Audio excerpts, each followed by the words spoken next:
Greetings of the day students in the subject of sales and distribution management. Today we are going to talk about the different forms of channel. Student, the channel structure is defined by the names of the activity that takes place in the channel.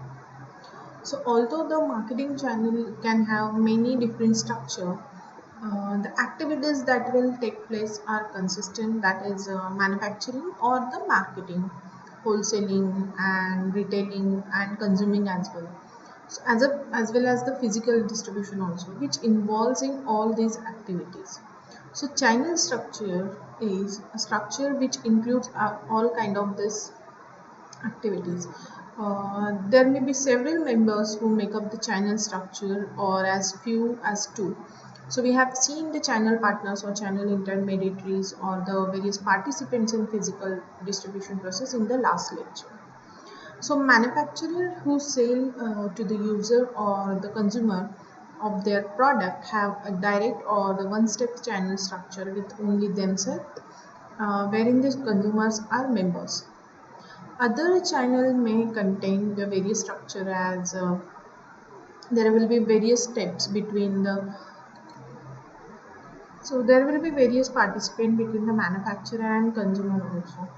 So accordingly we have classified the different forms of channel into two kinds of two basic forms. The first one we have is conventional channels and the second one we have is unconventional. So in today's topic we are going to learn about the conventional channels. So student, conventional channel are also called as the traditional marketing channels. The channel structure adopted by a company depends on the channel size. The conventional channels of distribution can broadly divided into three categories. For example, direct and indirect, and the last one is hybrid distribution system. So again, conventional channel are divided into three categories: direct, indirect, and hybrid one. We have seen the. We are going to discuss the each one of them in deeply. So under the direct channel, we have under direct distribution channel, the manufacturer sells directly to the consumer without any middleman. Whereas under the indirect channel of distribution, producer sells through various middlemen like wholesaler, agent, retailers, etc. So conventional distribution system has been a loose connection of independent companies, each showing little concern for overall channel performances. They have lack of strong leadership and they have been troubled by damaging conflict and the poor performances. So therein we have to take the steps towards the right step towards your distribution channel. So a conventional marketing channel consists of one or more independent producers, wholesaler and retailers.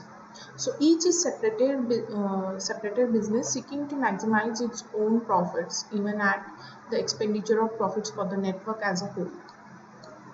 No channel members have much control over the other members. So there is no formal means exist for assigning roles or the resolving the channel conflict. So we will see the three classification thoroughly. In first classification, we have direct marketing channel, which is also known as zero level channel. So a direct channel of distribution, it describes a situation in which the producer sells a product directly to the consumer without the help of intermediaries. So a direct chain of distribution may involve face-to-face sales or the computer sales or the mail order. But also, it does not involve any form of distributor other than the original producer. So chains of the distribution involve non-affiliated retailers or the wholesaler cannot be described as a direct channel of distribution. Instead, they are classified as indirect chains of distribution. So using direct channel of distribution, it will help you to connect with the consumer with product. It will help you to give the personalized services to the product. Especially if suppose you have a web-based channel, you can have several benefits by using the direct marketing thing.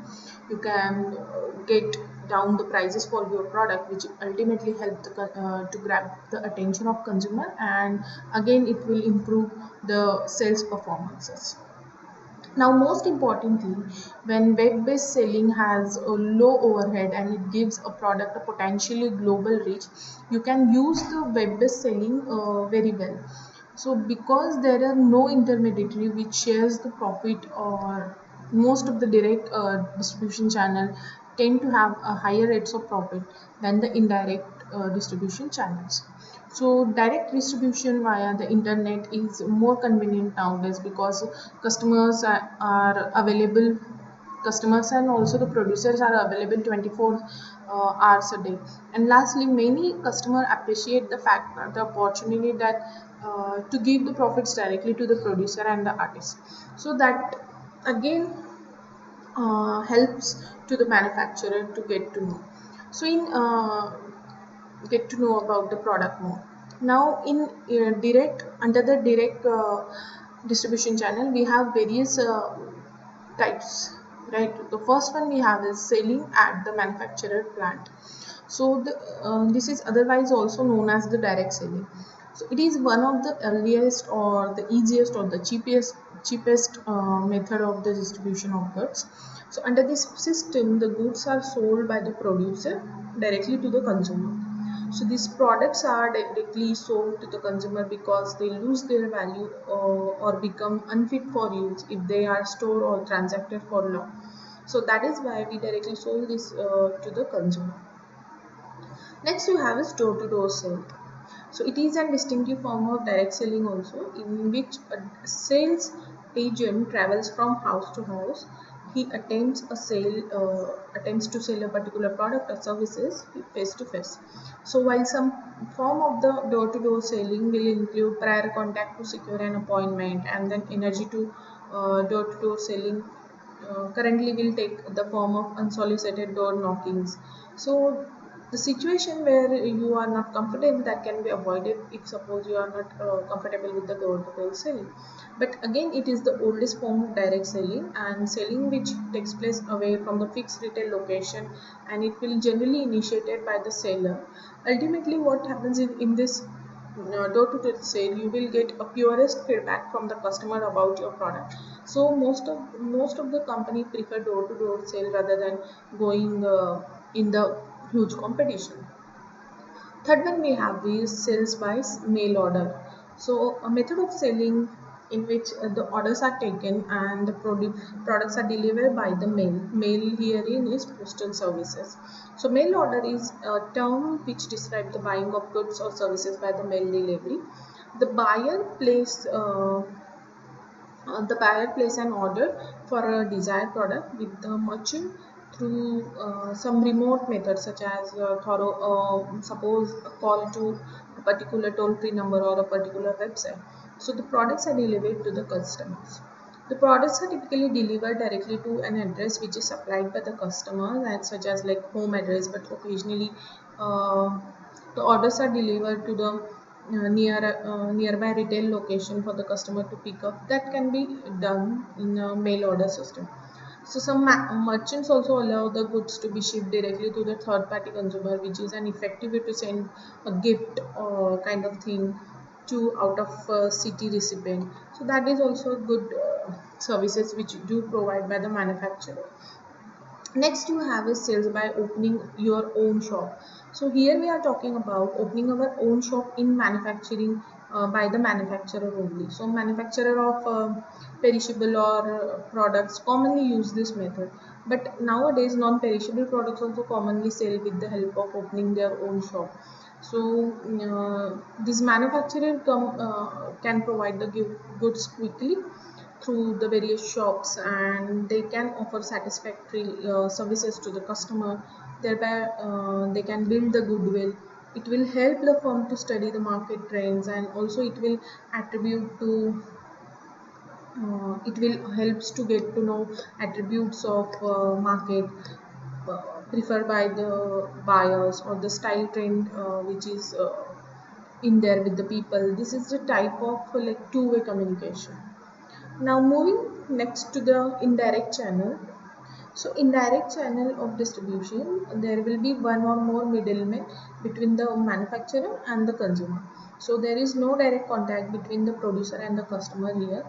It is a marketing channel where intermediaries such as the wholesaler and retailers are utilized to make a product which is available to the customer. So indirect marketing refers the selling and the distribution of the product, or it will merchandise to the customers through intermediaries between the producers and the customers such as like wholesaler, distributor, agent, dealer or retailer. There are like there are some typical indirect marketing channel we have here. The first one we have is one level channel. So one level channel is here is only one intermediary is in between the producer and the consumer. So that will be like a producer will supply goods to the retailer or the distributor, and then they will supply these goods to the consumer, or consumer can buy your product by going to the retailers. Next you have this two level method channel. Herein you do have two intermediary between the producer and the consumer. The first one we have is the goods will be from transferred from the producer to wholesaler, then wholesaler to retailer, and then retailer to consumer. So in producer and consumer, we have two levels. Next, we have a three-level channel wherein the goods will be transferred from producer to distributor, distributor to wholesaler, wholesaler to retailer, and retailer to consumer. So again, in between the producer and consumer, we have three levels: distributor, wholesaler, and retailer. Next you have is four level channel where there will be in channel there will be four intermediaries between the producer and the consumer. So producer will uh, the goods will be transferred from producer to agent, then agent to distributor, distributor to wholesaler, wholesaler to retailer, and lastly that product will reach to the consumer. So that's it for indirect channel. Next we have is hybrid channel. So hybrid, as you can see that hybrid is nothing but the combination of direct and indirect channel. So in the past only many companies use this single channel to sell to a single market or market segment, but nowadays with the proliferation of customer segments and the channel possibility, more and more companies have adopted a multi-channel distribution system. So oftenly it is known as hybrid distribution or channel, or the hybrid marketing channel. So such multi channel marketing occurs when a single firm set up two or more marketing channels to reach one or more customer segments. So the use of hybrid channel system has increased greatly in the recent year. So hybrid channel offers many advantage to the companies facing a large or the complex market structure. So with each new channel, the company expands its sales and market coverage and gains opportunity to tailor its product and services to the specific needs of diverse customer segment. But such hybrid channel systems are very much harder to control. Again, they will generate the conflict, and as well as more channel compete from the customers and the sales. It will gives you the increased amount of competition between the two thing like between the employees of the organization, wherein the direct and indirect channels can be creating more conflicts for the organization. But most of the time, to avoid the various huge competition, people are companies are adopting the hybrid channel because that will give you the more impactful or efficient major outputs rather than using the particular channel. So in conventional channel we have seen three classification: direct, indirect, and the hybrid. The unconventional channel we will be discussing in next lecture. As of we have seen that what is the meaning of distribution channel, and then we have seen that there will be two classification: conventional channel and unconventional one. In conventional again there will be three classification: direct, indirect, and the last one we have is hybrid. Again in direct and indirect we have seen various methods or types of direct distribution channel or types of indirect distribution channel, and the hybrid one. So that's it for today's lecture. In next lecture, we are going to talk about the unconventional channels in detail. Until then, stay tuned and please subscribe to the channel of GS College of Commerce Varda e-learning. Thank you.